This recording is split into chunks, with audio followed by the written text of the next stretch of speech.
ऐसे इंसान जो गांव से बिलोंग करते हैं और जो समाज में एक अच्छी पहचान बनाए हुए हैं कि वो समाज में सामाजिक इंसान की तरह रहते हैं, और ऐसे के जो कि जिम्मेदार इंसान है अपने घर परिवार की रक्षा करने के, या उत्तराधिकारी टाइप समझ लो।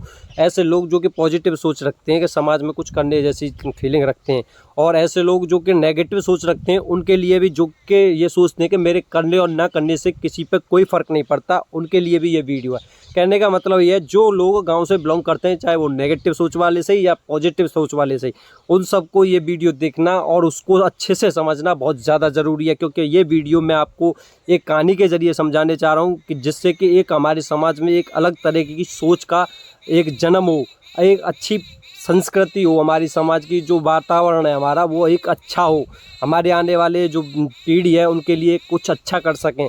उसके लिए मैं एक कहानी के ज़रिए आपको समझाऊंगा, इसलिए ध्यान से सुनना। ये कहानी मैं अपने गांव के ऊपर ही ले रहा हूँ और गांव में खुद के ऊपर ही ले रहा हूँ। जैसे कि मेरे चाचा ताऊ हैं और मैं हूँ, हमारे परिवार मिल करके एक साथ मिल करके बातचीत कर रहे हैं। कोई खाना बना रहा है, कोई खा रहा है, कोई कुछ कर रहा है, मतलब जैसे नॉर्मल घर परिवार में होता है उसके ज़रिए। ठीक है, यहाँ से शुरू होती है कि कोई बाहर से आदमी आते हैं जो कि हमारे गाँव के दूसरे मोहल्ले के इंसान से उसकी लड़ाई हो रही होती है और वहाँ पर गोलियाँ चल रही होती हैं। जब ये सूचना हमको वहाँ पर मिलती है तो सब के सब डर जाते हैं और सहमे से हो जाते हैं, और सब के सब भागते हैं कि भाई कुछ अपनी प्रोटेक्शन के लिए कुछ हथियार लो और उनको मतलब अपनी रक्षा के लिए, आत्मरक्षा के लिए कुछ करना चाहिए। तो अब हमने हथियार ले लिए, लेकिन क्या होता है कि वो जो लड़ाई हो रही होती है तो वहाँ पे जो दूसरे मोहल्ले के हैं ना, तो हम उसमें लड़ाई में नहीं जाते हैं। पता क्यों? हम सोचते हैं कि जब भाई दूसरे मोहल्ले का है और हमारा क्या मतलब है, साला लड़ रहा है लड़ता रहे, मरेगा मर जाएगा, हमारा क्या जाता है। ठीक है ना? तो ये होता है हर जगह, हर गाँव में होता है ये। तो क्या हुआ कि वो जो दूसरे मोहल्ले के लड़ रहे थे, तो वो हमारे मोहल्ले में लड़ रहे थे, तो मोहल्ले में लड़ते लड़ते ऐसा होता है कि वो एक इंसान को पकड़ लेते हैं जो कि दूसरी साइड जो दूसरी साइड से बिलोंग करता था, उसे पकड़ करके हमारे घर पर लाके रख देते हैं। अब वो हमारे घर पे आ गया। अब हमारे घर पे आने पर जैसे हमें सूचना मिलती है कि वो हमारे घर पे आ रहा है, तो हम डर जाते हैं और डरने की वजह से अपने जो हथियार होते हैं उन्हें तोड़ देते हैं और तोड़ के अपने कहीं पे भी जाके उन्हें छुपा देते हैं। ठीक है, यहाँ तक समझिए। और बहुत ज़्यादा ज़रूरी है, अच्छे से समझनी है ये कहानी। तो जैसे ही हमें सूचना मिलती है कि हमारे हमारे यहाँ पर वो जो पकड़ा हुआ है उसे लेकर आ रहे हैं, तो हम डर की वजह से अपने हथियार वगैरह तोड़ फोड़ के रख देते हैं। और हमारा क्या होता है कि जब वो आ जाता है तो उसे डरते हैं सब के सब, मेरे चाचा ताऊ के और परिवार कई लोग वहाँ पे मौजूद होते हैं, लेकिन सब के सब डरे हुए होते हैं, सहमे हुए होते हैं कि कहीं ऐसा ना हो कि इसे पता चल गया तो कि हमने हथियार ले रखे थे, तो ये हमें कल, आज उसके साथ हो रहा है कल हमारे साथ होगा, कल हमें पकड़ लेगा ये। तो ऐसा होता है। तो ऐसा होने के बाद फिर हम उसको इज्जत देते हैं, खाना वगैरह भी खिलाते हैं उसको। जब हमारे घर आ जाता है तो उसे पकड़ के रखते हैं, लेकिन उसके पास गन होती है, तो वो गन को चला रहा होता है। अब वो गन चल रही है तो अब वो मतलब डराता है, और बच्चे भी डर जाते हैं जो रहते हैं घर में, परिवार में, सब जानते हो आप। तो डर रहे होते हैं सब के सब सहमे हुए हैं। लेकिन वो अपनी सीमाएं पार करता जाता है। जब वो लड़ता है तो मतलब गोली चलाता है, वो बदतमीजी करना शुरू कर देता है लोगों को, मतलब जो गांव घर के लोग हैं उनको परेशान करने लगता है। तो उससे कोई इंसान घर गुस्सा हो जाता है घर में, मेरे ऊपर ही समझ लीजिए, मैं गुस्सा हो जाता हूँ। गुस्सा होने के बाद मैं कहता हूँ बस साला, मैं देखता हूँ तेरे को बहुत देर हो गई, तुझे बदतमीजी करते करते लोगों को परेशान कर रहा है तू।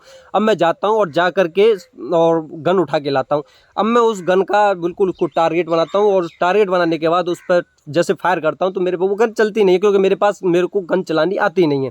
ठीक है, जब गन चलानी नहीं आती मैं उसे टारगेट नहीं कर पाता, लेकिन उसे पता चल जाता है कि ये मुझे गोली मारने वाला है। तो वो गोली मारने मतलब मुझे मारने के लिए वो घर के लोग हैं उनको, जैसे फिल्मों में दिखाते हैं ना, किडनैप करते हैं, ऐसे करके किडनैप करके लेकर आता है और सीधे सीधे वहाँ से गोली चलाने वाला होता है। जैसे ही अब ये मेरी मम्मी को पता चल जाता है, आप जानते हो कि माँ कैसी होती है। माँ का रोल होता है कि अगर बच्चे को किसी भी प्रकार की कोई दिक्कत हो रही है तो सबसे पहले अगर जान भी देनी पड़े तो माँ दे देगी। तो क्या होता है, तो मुझे जब टारगेट करता है तो मम्मी आ जाती है मेरी। मम्मी आने के बाद वो पकड़ लेते हैं उसको, मतलब जो गोली चला रहा होता है वो, उसके दोनों हाथों को पकड़ के एकदम ब्लॉक कर देते हैं। अब उसे क्या होता है, मैं उस बंदूक को चलाने की कोशिश कर रहा हूँ बार बार, लेकिन वो नहीं चल रही क्योंकि चलानी नहीं आती भाई। अब मैं क्या करता हूँ, अपनी प्रोटेक्शन नहीं कर पाता हूँ, लेकिन जब लगता है कि मम्मी ऐसे इससे इड़ज रही हैं, इससे उलझ रही हैं, लड़ रही हैं, तो मैं कहता हूँ कि अब इसको छोड़ो, और फिर उसे लात घूंसों से पीट पाट के उसे बंद कर देते हैं। अब मैं इतना ज़्यादा हाइपर हो जाता हूँ कि मैं घर वालों से बोलता हूँ ऐसा करो, अब सब के सब वो जो लड़ाई हो रही है वहाँ चलना है, सभी की सभी हथियार उठाओ और वहीं चलते हैं, वहीं लड़ाई करेंगे। अब आप इस स्टोरी का पूरी का सार समझिए। जो समझदार लोग होते हैं वो समझ जाते हैं, जो कहानी का जो बेस होता है उस बेस को सब मतलब जान करके अपने आप बता देते हैं कि आगे क्या होना चाहिए। अब आगे का फैसला तुम्हारे ऊपर है कि तुम्हें क्या देखना है, क्या करना है, अपने समाज में क्या करना चाहिए, क्या नहीं करना चाहिए।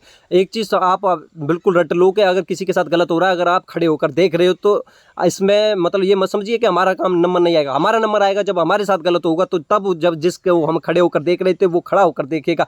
अगर हम एक दूसरे की सहायता करें तो ना तो उसके साथ गलत होगा ना मेरे साथ गलत होगा। इसलिए हम जब तक दूसरे की सहायता की चाहत नहीं रखेंगे ना, तब तक कोई न तो हमारी सहायता करने आएगा और ना ही हम किसी की सहायता करेंगे। और एक दूसरे की मतलब सहायता न करने की वजह से दोनों के दोनों दुखी रहेंगे। अब आपको देखना है सहायता करनी है या नहीं करनी है, समाज में परिवर्तन लाना है या नहीं लाना है, आपको अच्छी अकल लाना है या नहीं लाना है, अपने आने वाली पीढ़ी को बेहतर बनाना है या नहीं बनाना है, ये तुम्हारी जिम्मेदारी है। अब तुम्हारे ऊपर डिपेंड करता है भाई। आप एक चीज़ सोचिए, जैसे अगर इस कहानी में अगर मम्मी सहायता करने नहीं आती तो बेटे की जान जाती या नहीं, अगर माँ सहायता न करती तो बच्चे को बनना होता, है ना। माँ ने सहायता की तो बच्चा बच गया और माँ भी बच गई। और अगर हम यहाँ से लड़ने के लिए अगर वो जो लड़ना अगर हम वहाँ जाते हैं, जो हमारे मोहल्ले का वो दूसरे मोहल्ले से लड़ाई हो रही है तो हमारे गांव का ही, लेकिन हम अगर उसके साथ लड़ने जाते तो हो सकता है हम जीत जाएं, उसे हरा दें। ये जो काल्पनिक शत्रु है हमारा, जो दुश्मन है काल्पनिक, उसे हम हरा दें अगर हम उसके साथ खड़े हो जाएंगे तो इसलिए याद रखिए, वो जो डर था ना, जो पहले जो डर था कि अगर इसको पता चल गया तो आज उसके साथ हो रहा है, कल हमें मारेगा, ये अपने टीम वालों को बता देगा तो हमारे ऊपर समस्या आएगी, इसलिए डरे हुए थे ना।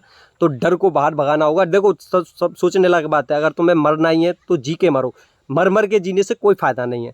भाई आपसे हाथ जोड़कर विनती करता हूँ कि आप अपने जो काम करते हो उन पर ध्यान दो, और जो नहीं करते हो उन पर ध्यान दो कि तुम्हें क्या करना चाहिए क्या नहीं करना चाहिए। आप ये मत बिल्कुल सोचो कि आप अकेले कुछ नहीं कर सकते।